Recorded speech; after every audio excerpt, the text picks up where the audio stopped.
현실적으로 세상 살아가는데 먼저 그 나라와 의를 구하라. 이제 가능한가요? 이렇게 못해서 죄책감이 생기고 또 염려하며 죄를 짓고 있으신가요? 염려하는 것이 죄가 아닙니다. 오히려 염려 속에서도 하나님을 기억하는 것, 그것이 진짜 믿음입니다. 우리는 성경을 노하우 책처럼 읽으려 하지만 주님께서 말씀하시는 것은 공식이 아니라 관계입니다. 교회에서만이 아니라 우리의 부엌에서도, 직장에서도, 병원 앞에서도 하나님은 여전히 우리의 주인이십니다. 오늘 이 시간 염려하지 말라는 말씀을 율법이 아닌 위로로 함께 들어보고자 합니다. 자, 이제부터 오늘의 주제에 대해 시작해 보도록 하겠습니다. 주님께서 말씀하셨습니다. 무엇을 먹을까, 무엇을 입을까 염려하지 말라고 너희는 먼저 그의 나라와 그의 의를 구하라. 그리하면 이 모든 것을 더하시리라고 하셨습니다. 그런데 솔직히 여쭤보겠습니다. 이 말씀을 들을 때 현실적으로 가능하다고 생각하십니까? 우리가 살면서 염려하지 않고 살 수 있을까요? 먹을 것, 입을 것을 가지고 염려하지 않고 살 수 있는 방법이 아니면 그 길이 있는 걸까요? 사실 살면서 불안이나 걱정, 근심이 생기면 어쩌면 믿음 생활을 잘하려고 애를 쓰고 교회 생활을 하는 분들의 입장에서는 이렇게 걱정하고 있는 그 자신이 믿음이 없는 것처럼 보여지거나 혹은 내가 바로 믿고 있지 않다는 생각에 불필요한 죄책감을 갖게 되기도 하는 것 같습니다. 사람들이 그렇게 불필요한 죄책감을 가지고 염려라는 행위 자체에 대해서 우리가 잘못하고 있다고 생각하는 이유 중에 하나가 있다면 아마도 예수님께서 하신 말씀 때문에 그렇겠죠. 아무것도 염려하지 말라고 말씀하셨잖아요. 염려의 문제를 해결할 수 있는 방법은, 비결은 아무것도 염려하지 않고 주님께 맡기는 것이다. 이렇게 생각을 할 수가 있을 것 같습니다. 그런데 저는 성경을 볼 때 자칫 우리가 우리의 그 연약한 한계 때문에 불가피한 일일 수도 있겠는데 우리는 자꾸 성경을 보면서 비결을 찾고 싶어 합니다. 그리고 노하우를 알고 싶어 하죠.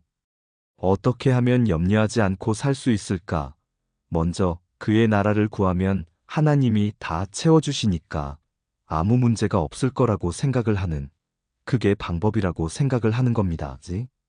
그것처럼 성경을 보면서 히스기야 왕이 병이 나았다고 하면 그러면 히스기야 왕이 어떻게 병이 나았을까를 보면서 우리도 어떻게 하면 그 질병에서 고침을 받을 수 있을까 생각을 한다든지, 여리고성이 무너진 것을 보면서 사람들은 여리고성이 왜 무너졌지 하고 생각합니다. 그 여리고성이 무너진 것은 전적으로 하나님의 능력 가운데 되어진 일인데 사실은 순종을 요구하셨던 일이죠. 그런데도 우리는 거기에서 여리고성이 무너졌던 그 노하우를 찾으려고 합니다. 성을 돌아서 그렇다. 하루에 한 바퀴씩 돌고 일곱째 날 7바퀴를 돌아서 그렇다. 만일 다 그렇게 말씀하진 않겠지만 어떤 분이 그래서 땅 밟기를 한다면 그 성을 돌면 하나님이 그 성을 무너뜨릴 거라고 생각을 한다면 말입니다. 하지만 여리고성의 그 사건은 사실 어떻게 하면 성이 무너지는가를, 어떻게 하면 승리하는가를 가르쳐 주신 것은 아닙니다. 가나안 전쟁 가운데 여리고성을 무너뜨린 사건처럼 이와 같은 일은 단 한 번도 그 이후에 일어나지 않았습니다. 오히려 여리고성의 사건은 순종함을 보여주신 것이었습니다. 하나님이 능력을 보여주기 위함이었다면 굳이 그 백성들로 하여금 성을 돌게 하실 이유도 없었을 것 같아요. 그냥 줄 세워놓고 보라고 하시고 그냥 무너뜨리셔도 될 텐데 그들이 어떻게 순종을 통해서, 그리고 그 아이성에서의 그 불순종을 통해서 어떻게 이스라엘 백성들이 가나안에서 전쟁을 해야 되는가를 주님께서 말씀하셨다면 이건 전쟁을 이기는 노하우를 말하고 있는 것은 아니었다고 생각을 하는데 말입니다. 그런데 아무것도 염려하지 말라. 무엇을 입을까, 무엇을 마실까 염려하지 말라. 먼저 그의 나라를 구하라. 그러면 나머진 다 해결된다. 이것도 마치 그런 노하우를 말씀하시는 것처럼 생각하는 경우가 있는 것 같습니다. 행상을 하는 한 분이 계셨습니다. 근데 그분이 행상을 하면서 아주 힘들게 살았어요. 어렵고 버겁게 살면서도 마음에 가지고 있던 꿈이 있다면 내가 이제 돈을 좀 모아서 그 돈을 가지고 시장 어귀에 가게 터를 하나 장만하는 것. 그래서 더 이상은 행상을 하지 않고 가게를 운영하는 것. 그것이 그분의 꿈이었습니다. 그래서 정말 열심히 일을 하고 어느 정도 돈을 모았는데 이분이 다니는 교회에서 부흥회가 있었어요. 건축을 위한 내용이었습니다. 그리고 그날 부흥회를 하면서 강사 목사님이 하셨던 말씀이 하나님은 새빵살이를 하는데 교인들은 좋은 집에 산다고 이야기를 하고 먼저 그의 나라와 그의 의를 구하면 다 해결될 텐데 먼저 그의 나라와 그의 의를 구하지 않고 세상 일로 염려를 하고 있기 때문에 삶이 지지부진하다 이렇게 말씀을 하셨습니다. 그래서 그 말을 듣고 이 여인은 정말로 그렇다는 생각에 그가 그동안에 모아두었던 모든 그 돈을 건축헌금으로 드렸습니다. 하나님께서 다 해결해 주시고 채워주실 것이라는 믿음으로 말이죠. 보통은 이런 간증이 끝나고 나면 그 간증의 결과가 그렇게 했더니 하나님이 무상으로 그 가게 터를 하나 얻게 해주셨다든지 아니면 몰랐던 유산을 얻게 되었다. 뭐 그렇게 끝날 수 있을 것 같아요. 저는 이 여인이 그런 간증을 한다면 저는 그게 틀렸다고 생각하지는 않을 것 같습니다. 그게 틀렸다고 말하진 않을 것 같은데 그 이유는 그건 그 여인에게 어떤 사정이 있었는지 그 교회가 어떤 사정이 있었는지 모르기 때문에 저는 함부로 판단하고 싶은 마음은 없습니다.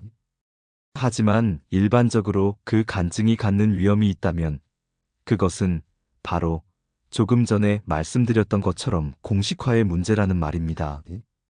특별한 경험을 자꾸 일반화시키려고 하는 경향이 있죠. 내가 이런 은혜를 받았으니까 당신도 이렇게 하면 은혜를 받습니다.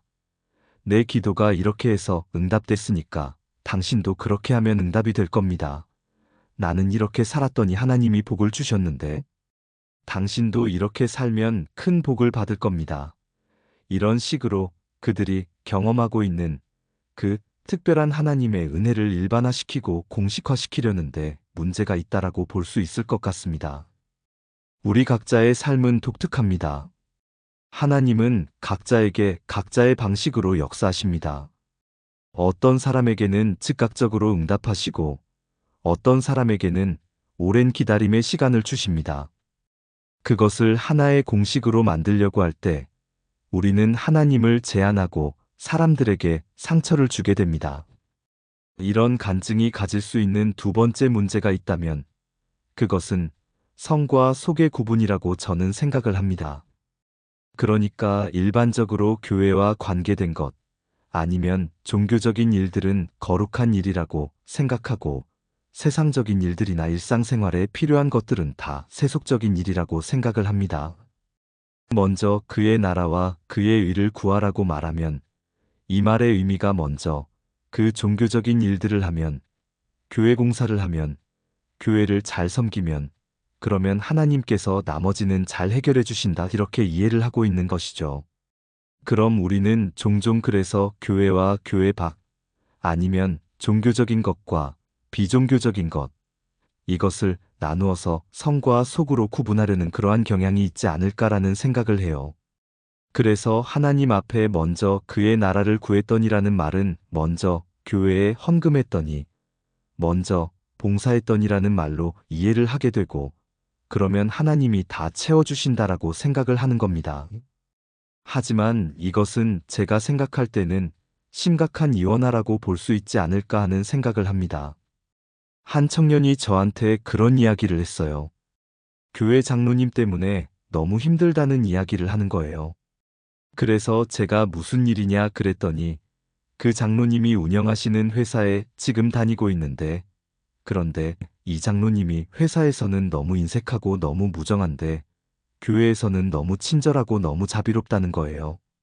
그 청년이 보기에는 너무 위선자 같다라고 이야기를 해서 제가 그 청년에게 그런 이야기를 했습니다. 이건 어쩌면 위선의 문제라기보다 신학적 오리엔테이션의 문제일 수도 있겠다고 말입니다. 그 장로님은 어쩌면 교회에서 겸손하고 그리고 온유함은 이것은 위선이 아니라 진심으로 교회에서는 온유하고 그리고 겸손한 거다. 그리고 직장에서 무례하고 교만한 건 진심으로 교만하고 무례한 거다. 그런데 신학적인 오리엔테이션에 의하면 교회는 그렇게 해야 되는 것이고 직장은 또 다르게 해야 되는 것이라고 그렇게 두 개의 다른 그 기준을 가지고 살아가게 만들었다는 거죠. 그러니까 예배를 하거나 아니면 종교적 행위를 할 때는 하나님의 거룩하심을 인정하지만 먹고 마시는 문제에 있어서는 하나님을 인정하지 않으려고 했던 그런 성향에 대해서 주님이 말씀하시면서 먹고 마시는 문제도 하나님의 손 안에 있다. 이렇게 말씀하시는 겁니다. 주님께서는 무엇을 먹을까, 무엇을 입을까 염려하지 말라고 말씀하셨습니다. 그런데 솔직히 현실적으로 가능합니까? 우리가 살면서 염려하지 않고 살 수 있나요? 아니, 그 반대로 염려를 하지 않고 사는 삶이 혹은 태만하거나 아니면 무책임한 삶을 의미하는 것은 혹 아니겠습니까? 주님께서 아무것도 먹을 것을 위해서 염려하지 말라고 말씀하시면서 들의 핀 백합화를 보라. 공중에 나는 새를 보라. 그들이 길쌈도 하지 않지만 그렇지만 하나님께서 보호하시고 지키시지 않는가라고 이야기를 한다면 그러니까 하나님께서 예수님께서 우리에게 기대하시는 삶의 방식이 그렇게 그냥 아무것도 준비하지 말고 염려하지 말고 그냥 그렇게 하루하루를 살아가는 그러한 그 인생관을 주님께서 지금 말씀하셨다고 볼 수 있을까 하는 생각을 해볼 수 있을 것 같아요. 저는 우선 이 말씀이 무엇을 의미하는가를 이해하기 위해서는 이 말씀이 무엇을 의미하지 않는가를 좀 생각해 볼 필요가 있다고 생각합니다. 우선 이 말씀이 의미하지 않는 바는 태만함이나 무책임함을 권장하는 그러한 삶은 아닙니다. 사람들이 가지고 있는 대부분의 걱정들은 책임감에서부터 비롯되는 경우들이 허다하게 많습니다. 대부분의 염려는 우리의 일상에서 책임감에서부터 비롯되는 염려들일 텐데 아무것도 걱정하지 말라는 말씀이 그것들로부터 자유하라는 말씀을 하고 있는 건 아니어야 한다는 말이겠죠. 여기에 먹고 마시는 것에 대한 염려는 사실은 마태복음 6장 전체에서 보면 이것은 외식과 밀접한 관계를 가지고 있습니다. 그러니까 마태복음 6장에서 처음 말씀하셨던 외식의 종류로는 종교적 행위에 있어서의 외식입니다. 유대인들이 경건한 삶을 살아가기 위해서 유대인들의 그 경건 활동 가운데 중요한 세 가지는 기도, 그리고 금식, 또 구제였습니다. 주님께서는 말씀하시기를 너희는 기도할 때에 골방에서 기도하고 시장 어귀나 회당에서 사람들에게 보이려고 기도하지 말라라고 말씀하셨어요.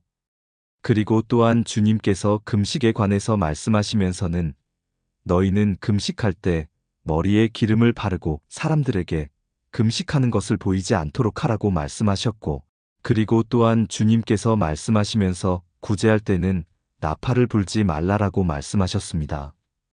이 세 가지 그 경건 행위에 대해서 문제가 되었던 그 동일한 공통적인 문제가 있다면 하나님을 향한 것임에도 불구하고 하나님을 의식하지 않고 사람만 의식했다는 겁니다. 그러니까 사람에게 보이려고 그들이 이 일을 했다는 것이죠. 사람에게 보이려고 한 것의 반대말은 사람에게 안 보이려고가 아닙니다. 그러니까는 골방이 주님께서 말씀하고 계시는 가장 최고의 장소라는 이야기를 하고 있는 것도 아니고 오른손이 하는 것을 왼손이 모르게 하라는 말의 의미는 아무도 모르게 하라는 의미가 아니라 사람에게 보이려고 할 것이 아니라 그것은 하나님에게 보이도록 해야 한다는 것이었습니다. 또 다른 한 종류의 외식으로 주님께서는 염려를 말씀하셨다라고 저는 생각을 합니다. 그러니까 먹고 사는 문제에 있어서는 우리가 하나님의 주권을 인정하지 않으려는 그러한 모습인 거죠. 하나님은 모든 것을 주관하시고 창조주가 되시고 내 삶의 주인이 되신다고 말하면서도 예배당에서 예배를 하는 동안에는 하나님의 광대하심을 노래하고 하나님의 전능하심을 찬양하면서도 정작 먹고 사는 문제에 있어서는 하나님이 내 삶을 주관하시는 전능하신 하나님이라는 사실을 인정하지 않으려고 하는 경향이 있다는 말입니다. 이것은 이원화의 결과라고 볼 수 있겠는데, 그러니까 사람들이 교회에서 찬양을 하면서 하나님은 광대하시다, 하나님의 은혜를 높인다면 그것은 결코 진실한 마음으로 한 것일 수도 있어요. 그런데 일단 교회 문 밖 나가면 먹고 사는 문제에 있어서는 하나님의 주권을 인정하기보다는 오히려 내가 내 삶의 주인인 것처럼 그렇게 행할 때가 있다는 말입니다. 이것은 먹고 마시는 것을 해서 염려하는 행위를 주님께서 지금 하면 안 된다고 말씀하시는 것이 아니라 바로 그 세계관을 말씀하고 계시다는 거죠. 먹고 마시는 문제는 신앙의 영역이 아니라고 생각하는 그 세계관에 대해서 주님께서 지적하시면서 무엇을 먹고 무엇을 마시는가를 염려하지 말고 먼저 그의 나라를 구하라. 이것은 하나님의 다스리심을 구하라. 그리할 때 모든 먹고 마시는 문제들에 있어서도 사실은 해결이 있다는 말씀을 하시는 거라고 볼 수 있을 것 같습니다. 또 하나 생각해 볼 수 있는 것은 주님께서 말씀하신 무엇을 먹을까, 무엇을 마실까 염려하지 말라는 이 말씀을 우리는 자꾸만 율법으로 들으려는 거예요. 명령으로 듣는 겁니다. 그런데 저는 이게 명령으로 들을 것이 아니라 이것은 위로로 들어야 된다고 저는 생각합니다. 살아가면서 굉장히 버겁고 힘든 상황이 있을 때 주님께서 하시는 아무것도 염려하지 말라는 말씀은 염려하는 게 죄가 된다고 지금 책망하고 계시는 것이 아니라 염려할 수밖에 없는 상황에서 하나님을 기억하라는 그러한 위로의 말씀이라고 보는 것이 더 마땅하겠다는 생각을 합니다. 가족이 아픈데 염려가 안 되겠습니까? 사랑하는 자녀들이 삶의 방향을 찾지 못해서 방황하고 있는데 왜 걱정이 안 되겠습니까? 염려할 수밖에 없는 그 상황에서도 하나님을 놓치지 말라고, 하나님이 주관하시고 그리고 그 나라와 그의 일을 구하라, 하나님의 다스리심을 잊지 말라는 그러한 말씀이라고 볼 수 있을 것 같습니다. 천로역정을 보면 이 순례자가 여행을 하는 길에 굉장히 많이 지칩니다. 너무 많이 지쳐서 힘들어하는데 한 굉장히 아름다운 정원이 있는 집 앞을 지나가게 돼요. 그 집 앞을 지나가는데 그 집에 들어가서 쉬었으면 좋겠다는 생각을 합니다. 안에서 정원지기가 들어와서 쉬라고 들어오라고 해요. 그래서 그 문 안으로 들어가려고 하다 보니까 그 문 어귀에 사자가 있는 거예요.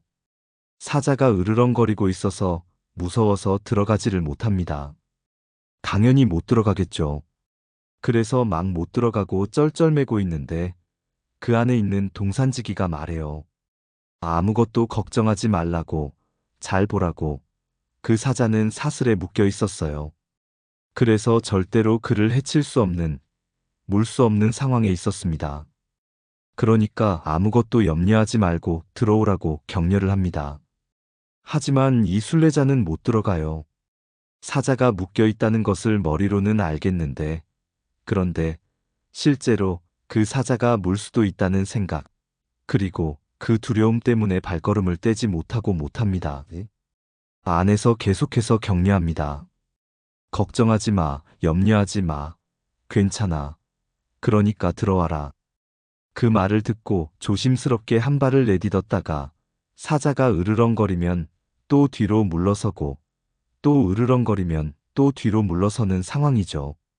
그런데도 지속적으로 그 앞으로 나아갈 수 있음은 사자가 묶였다는 사실을 알고 있고 그것을 동산지기가 끊임없이 리마인드를 시켜줘서 그것을 다시 상기하게 해주어서 그래서 걸어갈 수 있는 겁니다. 주님께서 우리에게 아무것도 염려하지 말라고 말씀하실 때 이 말의 의미는 염려라는 행위를 하는 것을 책망하고 계시는 것이 아니라 정말로 그 물결이 거세다는 것도 알고 있고 그리고 우리 앞에 놓여 있는 그 문제가 굉장히 심각하다는 것도 알고 있지만 우리의 삶 속에서 일상적인 것들 혹은 일반적이고 먹고 사는 그 문제에서 오는 그 부담과 불편함 가운데 있더라도 너희는 아무것도 염려하지 말라는 말씀은 이건 오히려 위로라고 생각합니다. 하나님이 그것도 주관하시죠. 하늘에 나는 새를 보라. 들의 핀 백합화를 보라. 하나님이 지키시지 않는가. 그래서 그들이 살아가고 있지 않은가.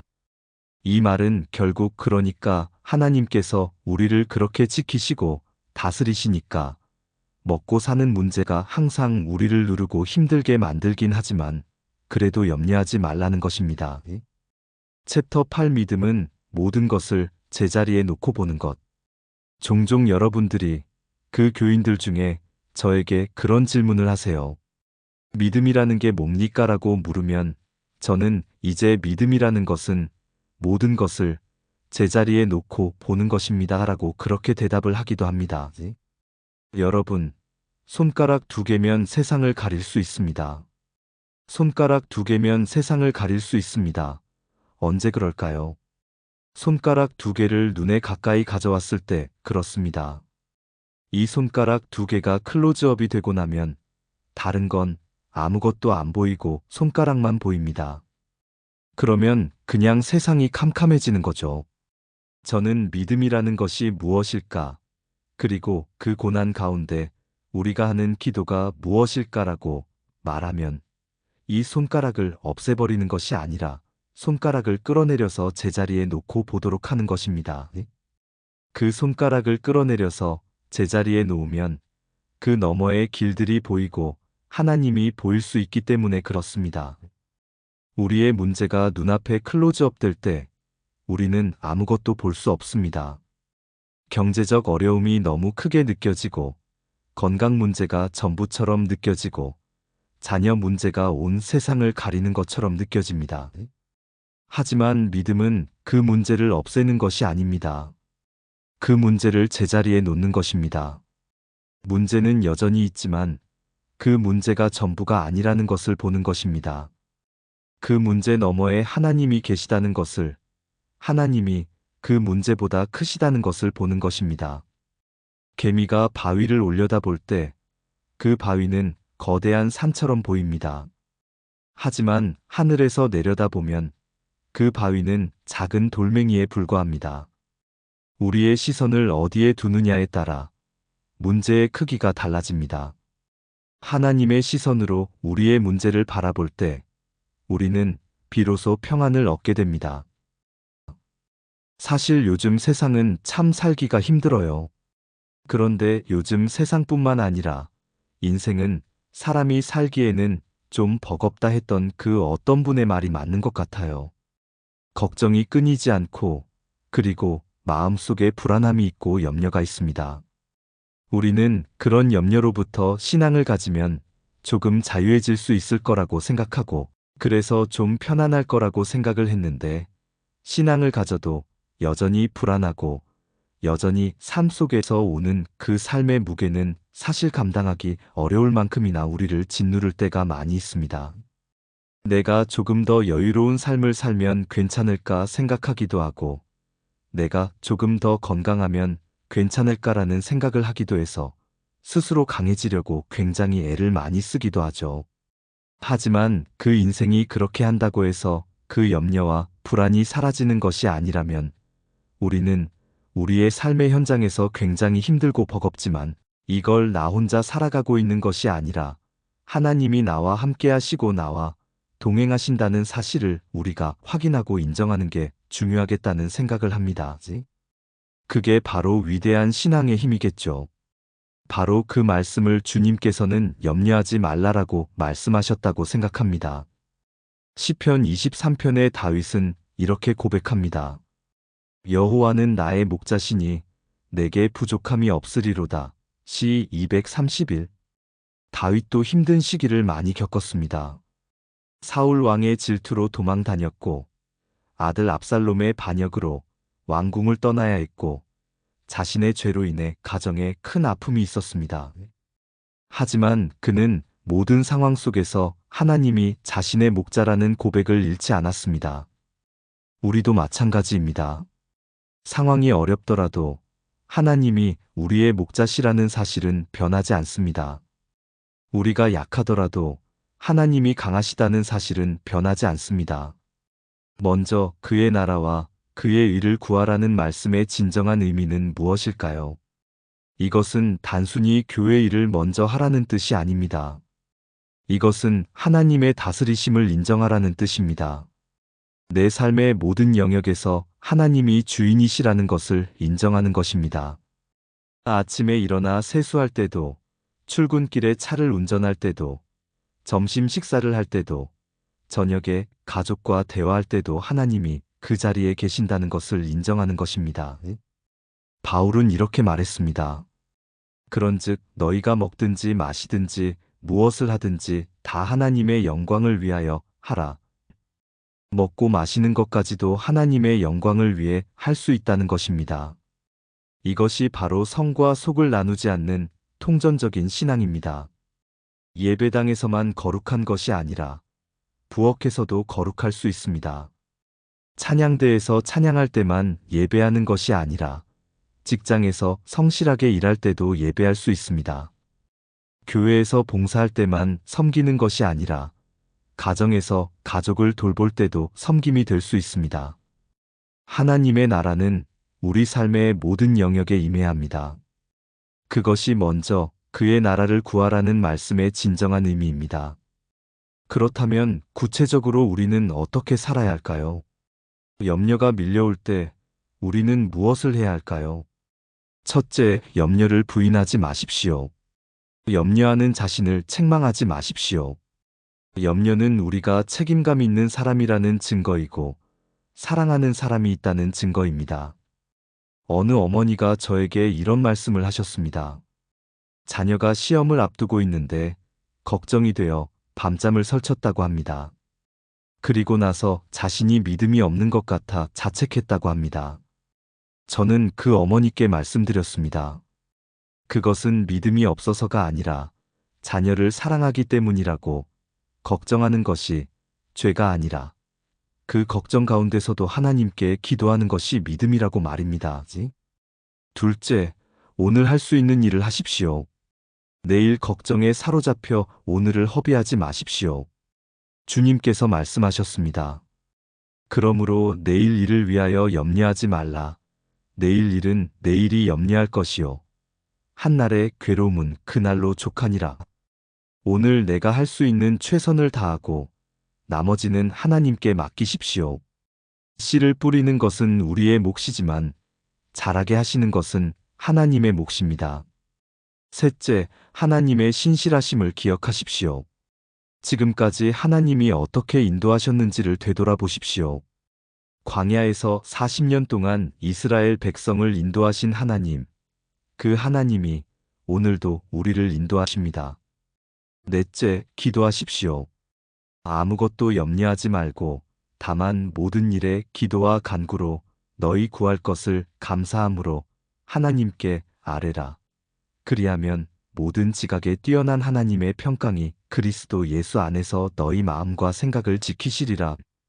기도는 염려를 하나님께 전가하는 것입니다. 내가 짊어진 짐을 하나님께 넘겨드리는 것입니다. 주님께서 가르쳐 주신 기도에서 우리는 이렇게 기도합니다. 오늘 우리에게 일용할 양식을 주옵시고. 일용할 양식, 즉 오늘 하루를 위한 양식을 달라고 기도하라고 하셨습니다. 1년치를 달라고도 한 달치를 달라고도 하지 않으셨습니다. 왜 하나님은 이렇게 하셨을까요? 한꺼번에 많이 주셔서 우리가 안심하게 만들 수도 있으셨을 텐데 말입니다. 그것은 하나님이 우리로 하여금 날마다 그분을 의지하기를 원하시기 때문입니다. 광야에서 이스라엘 백성들이 먹었던 만나는 매일 아침 내렸습니다. 그날 필요한 만큼만 거두어야 했고 많이 거두어 남겨두면 썩었습니다. 하나님은 우리가 미래를 확보하고 안심하는 것보다 날마다 하나님과 만나고 날마다 하나님을 의지하는 것을 더 원하십니다. 한 노인이 손자에게 이런 이야기를 해주었습니다.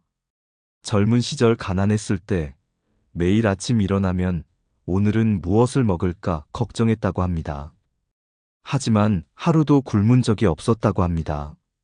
어떤 날은 이웃이 나눠주고 어떤 날은 뜻밖의 일거리가 생기고 어떤 날은 자녀가 보내주었다고 합니다. 그 노인은 이렇게 말했습니다. 그때 나는 하나님이 살아계신다는 것을 매일 경험했다고. 지금은 여유가 있지만 오히려 그때가 더 하나님과 가까웠던 것 같다고 말입니다. 일용할 양식을 구한다는 것은 하나님과의 날마다의 관계를 의미합니다. 주님께서 약속하신 평안은 세상이 주는 평안과 다릅니다. 평안을 너희에게 끼치노니 곧 나의 평안을 너희에게 주노라. 내가 너희에게 주는 것은 세상이 주는 것과 같지 아니하니라. 세상의 평안은 문제가 없을 때 누리는 평안입니다. 통장에 돈이 있을 때, 건강할 때, 모든 것이 순조로울 때 느끼는 평안입니다. 하지만 주님이 주시는 평안은 문제 가운데서도 누릴 수 있는 평안입니다. 풍랑이 일어도, 감옥에 갇혀도, 핍박을 받아도 누릴 수 있는 평안입니다. 바울과 실라는 빌립보 감옥에 갇혔을 때 발에는 착고가 채워져 있었습니다. 하지만 한밤중에 그들은 찬송을 불렀습니다. 상황은 절망적이었지만 그들의 마음은 평안했습니다. 어떻게 이런 일이 가능할까요? 그것은 그들이 하나님이 함께 하신다는 것을 알았기 때문입니다. 상황은 변할 수 있지만 하나님의 임재는 변하지 않는다는 것을 믿었기 때문입니다. 우리도 그런 평안을 누릴 수 있습니다. 통장 잔고가 넉넉하지 않아도, 건강이 완전하지 않아도, 미래가 확실하지 않아도 하나님이 함께 하신다면 우리는 평안할 수 있습니다. 여러분들의 삶의 현장에 여전히 버겁고 힘든 일들이 많이 있지만 제가 감히 여러분들에게 괜찮습니다. 염려하지 마세요라고 말한다면 여러분들의 그 삶의 현장에서 느끼는 그 무게를 무시해서 하는 말이 아니라 정말로 하나님께서 우리와 동행하시고 지켜주실 것이니까 괜찮습니다라는 그러한 의미입니다. 오늘 이 말씀을 듣는 여러분 중에는 지쳐있는 분들이 계실 것입니다. 너무 오랫동안 염려하며 살아왔고 너무 오랫동안 불안에 시달려왔습니다. 이제는 더 이상 버틸 힘이 없는 것 같고 하나님께 기도해도 응답이 없는 것 같습니다. 하지만 여러분께 말씀드립니다. 하나님은 여러분을 잊지 않으셨습니다. 이사야서는 이렇게 말합니다. 여인이 어찌 그 젖먹는 자식을 잊겠으며 자기 태에서 난 아들을 긍휼히 여기지 않겠느냐. 그들은 혹시 잊을지라도 나는 너를 잊지 아니할 것이라. 어머니가 자녀를 잊을 수 있을까요? 불가능한 일입니다. 하지만 설령 어머니가 잊는다 할지라도 하나님은 우리를 잊지 않으신다고 약속하십니다.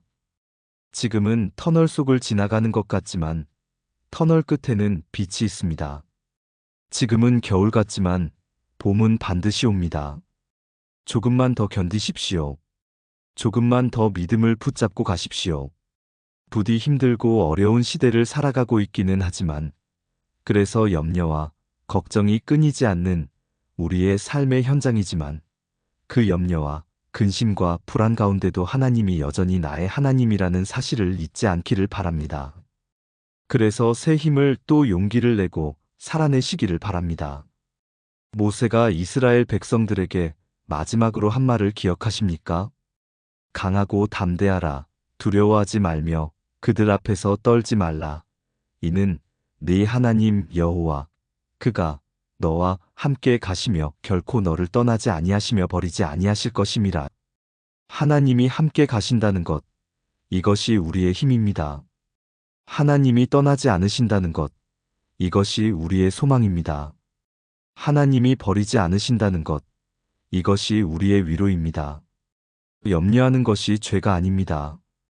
염려 속에서도 하나님을 기억하는 것이 믿음입니다. 문제를 제자리에 놓고 하나님을 제자리에 놓아 하나님이 더 크심을 보는 것이 믿음입니다. 여러분의 삶이 여전히 버겁고 힘들다는 것을 압니다. 하지만 그 모든 것 가운데서도 하나님은 여러분과 함께 하십니다. 사랑하는 성도 여러분, 오늘 우리는 염려하지 말라는 주님의 말씀을 함께 나누었습니다. 이 말씀이 우리를 정죄하는 율법이 아니라 우리를 위로하는 복음임을 확인했습니다. 성경을 노하우 책으로 읽으려는 유혹을 버리고 하나님과의 관계로 읽어야 함을 배웠습니다. 성과 속을 나누는 이원론에서 벗어나 삶의 모든 영역에서 하나님의 다스리심을 인정해야 함을 배웠습니다. 염려하는 것이 죄가 아니라 염려 속에서도 하나님을 기억하는 것이 믿음임을 배웠습니다. 천로역정의 순례자처럼 우리 앞에 사자가 있어도 그 사자는 묶여 있습니다. 손가락이 세상을 가리는 것 같아도 그 손가락을 제자리에 놓으면 그 너머에 하나님이 보입니다. 여러분의 삶이 여전히 버겁고 힘들다는 것을 압니다. 염려와 걱정이 끊이지 않는다는 것을 압니다. 하지만 그 모든 것 가운데서도 하나님은 여러분과 함께 하십니다. 부디 염려 가운데서도 평안을 누리시고 두려움 속에서도 용기를 내시기를 바랍니다. 사랑하는 하늘 아버지, 오늘도 염려와 불안 가운데 살아가는 저희를 불쌍히 여겨 주옵소서. 먹고 사는 문제로, 자녀 문제로, 건강 문제로, 미래 문제로 마음이 무거운 저희입니다. 하지만 주님, 이 모든 것이 주님의 손안에 있음을 믿습니다. 염려하는 저희를 책망하지 마시고 오히려 더욱 가까이 안아주옵소서. 저희가 성경을 노하우 책으로 읽지 않게 하시고 주님과의 관계 속에서 읽게 하소서. 예배당에서만이 아니라 저희의 일상 가운데서도 주님이 함께 하심을 믿게 하소서. 문제를 제자리에 놓고 주님을 제자리에 놓아 주님이 더 크심을 볼 수 있게 하소서. 오늘 하루도 주님의 은혜로 살아가게 하시고 내일의 염려는 내일에 맡기게 하소서. 염려 가운데서도 평안을 누리고 두려움 속에서도 용기를 내게 하소서. 지쳐있는 이들에게는 새 힘을 주시고 낙심한 이들에게는 소망을 주소서. 천로역정의 순례자처럼 비록 사자가 으르렁거려도 그 사자가 묶여있음을 기억하게 하소서. 주님이 우리와 함께 하신다는 그 사실 하나만으로도 충분함을 깨닫게 하소서. 이 모든 말씀 우리 주 예수 그리스도의 이름으로 기도드립니다. 아멘. 주님의 평안이 여러분과 함께 하시기를 축복합니다. 감사합니다.